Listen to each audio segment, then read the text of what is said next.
favorite amongst them as well. But Bilal Muhammad, this is a tweet he put out. Quote, "I've seen enough. Give me Whittaker versus Yuri next." Okay. when he first started saying that, I was like, no, he's not. You know what I mean? But yeah, you know, we'll see. I feel like the division is a buffet. I wanted someone ranked out of the gate. You know, I think a lot of questions have been answered. I feel like there was a lot of doubters out there. There were a lot of people that had questions. A lot of people who wanted to see what the transition looked like, me going up. So yeah, I think I silenced those guys and, you know, put my case forward. Honestly, fighting's fighting. It felt very much the same. I trained for months. Whittaker also spoke about his experience competing at light heavyweight training camp to prepare for the fight. Honestly, fighting's fighting. It felt very much the same. I trained for months like my opponent had death in his hands. You know, he was a light heavyweight moving up. Understandably, everyone hits harder, so I trained like every touch would put me to sleep. If I had a session or a training where I got hit, it was failed for me. I wasn't happy. I'd go home upset. So I trained so much to work through that. And then once I was in there, they hit hard, but mate, the middleweights hit hard too. You know what I mean? And the idea is not to get hit. And as another thing is, like, I have size on me. I know I'm not tall, and I don't know why people think I'm so skinny. Like, I woke up at 2:30 this morning, you know? I had to cut back on the snacks. Then last one for me, I don't know if you've seen, but I know you called for September. Dan Hooker's already tweeted, LA September, see you there, Bobby Green. Are you interested in fighting Dan Hooker in LA? I've been called that guy out, you know? And the funny thing, you didn't say nothing when I was calling you out before. He didn't say nothing. You know, now all of a sudden it's like, well, he's popping like that. Now let's get him, you know? And I think they see my face and they think they see this fight. But I was really just warming up. I just kind of like just having fun, kind of taking my time. And then he caught me in my eye and I couldn't see. And so I hope that they're not taking this fight and looking at it like, okay, maybe I'm slowing down. It's just, I'm just warming up. I was just like, all right. So then once I got him off my back, I'm like, all right, now the fight's actually gonna start now. You didn't know it, but I was just playing possum. We're just enjoying the shit, you know? Gable said, if Bo Nickel can go out there and pin you, you think Bo Nickel could pin me? Bo Nickel cannot pin me. He made the comment while referencing what I would do to Bo Nickel in a wrestling match.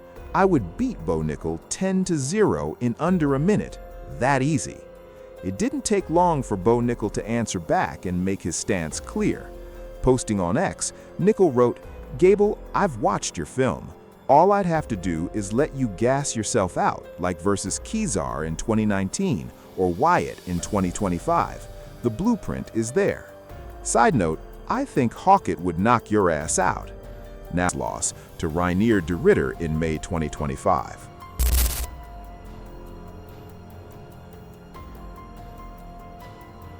What?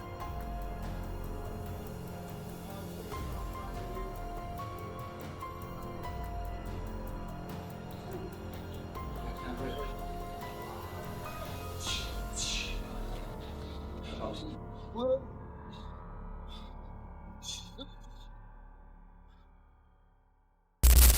Questions about Conor McGregor's injury have sparked speculation among some fans that he may have entered his UFC 329 fight already dealing with a physical issue.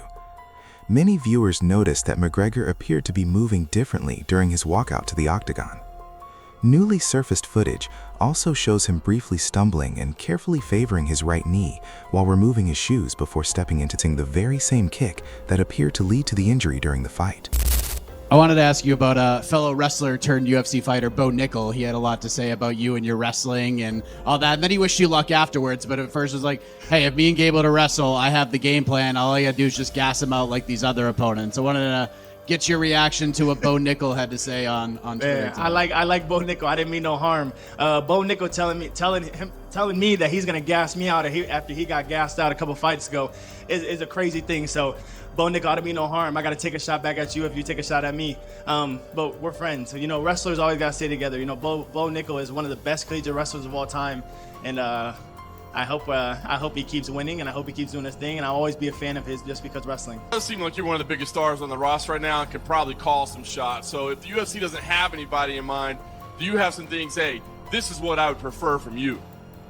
No, not really. I want to be a world champion. I want to be undisputed champion of the world. I want to be the first ever world champion from Liverpool.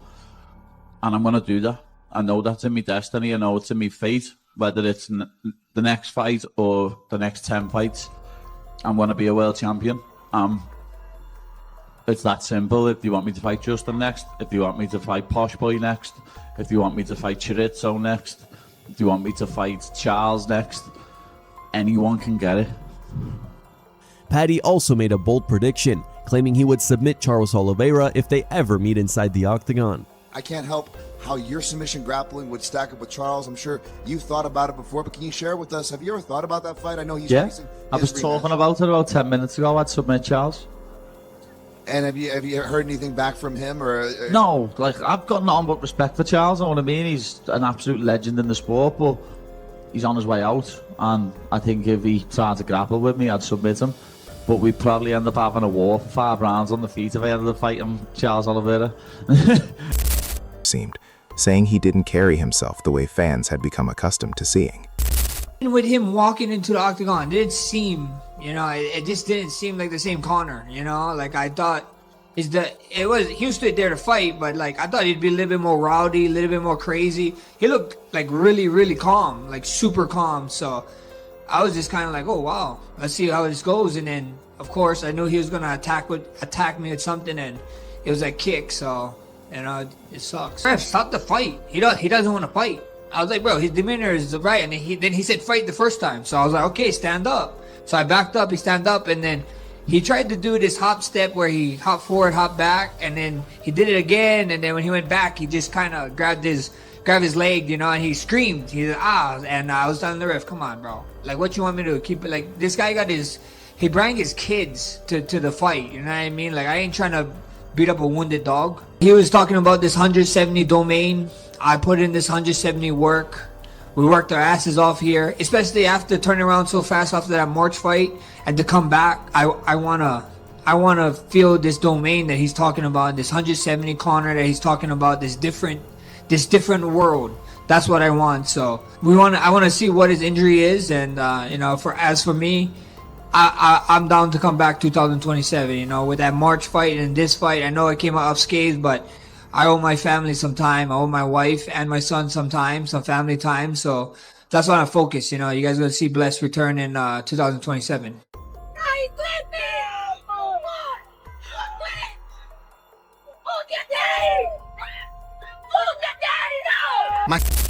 According to UFC CEO, that theory simply doesn't add up. He had a hard time putting out his sneakers. Could he have been injured before the fight? Oh, I have no idea. I mean, that I don't know. I mean, the day of the press conference, he came running out of the back and ran right up to him and stopped abruptly and, squared off with him. They were pushing foreheads, but I didn't see, the doctors checked him out before they fight, and he looked damn good at the press conference, and he looked fine at the weigh-ins. Listen, if anybody saw anything that could have possibly made him look weak or injured leading up to this fight, I mean, what the fucking face-off do? 44 million in 24 hours? More than 44 million views. Somebody would have saw something. Anybody see something? No. If they did, they didn't say it, which is impossible. Nobody would do that. So when we were talking about the guy over here earlier asking about there being a pre-injury, just on my accounts, the face-off that day is at 80 million views, right? So if there was a pre-existing injury, somebody would have noticed it. He was limping, put his shoes on, he ran right at him. I don't think there was. Anything is possible, but he sure didn't look like it. And for 80 million just on my accounts, that number's got to be massive, and nobody noticed anything. So there you go. So because people have been asking me about this, and I figured I'd get the chance to ask you. You probably saw what happened with Dustin Poirier, and you don't really have to react to that, but a lot of people have been asking. WWE has a wellness program where if there are ex-wrestlers or current, that are running into issues, even post-retirement, they can get the help that they need. Have you talked to Dustin and his... We do the same. You guys do the same thing. Can you explain like how that works? We don't talk about that stuff. Okay, fair enough. But yeah, we do the same. Any guys that have problems, believe me, a lot do, and we take care of them. For me, because... Don't do that! No! No! No!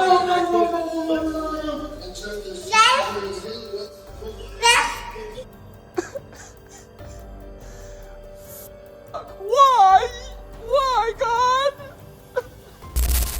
Conor McGregor finally broke his silence late Saturday night after a devastating knee injury ended his comeback only 69 seconds into his first public statement following the heartbreaking result, and rejected speculation that he entered the fight with a pre-existing injury. He wrote, "My head gasket is gone, destroyed. I had no injuries going into the fight. I was throwing kicks, planted, and jumping all throughout camp, as well as backstage before the fight. This came out of nowhere. I am beyond dark here. I can only describe it as hell." He later added, "I was so sharp and so ready for this fight. I cannot believe what has happened. The talk of me being off while walking into this fight is nonsense. I was calm, ready, staring at me right in front of my face here. I am not engaging. I will be a statement." However, the UFC 329 broadcast identified it as a right knee internal injury. What do you think this means for McGregor's future in the UFC? 3 memes making the rounds online. The number 3 meme was posted by ACD MMA. The number 2 meme was shared by Morgan A. Bowen, and the number 1 meme came from PC Strickland.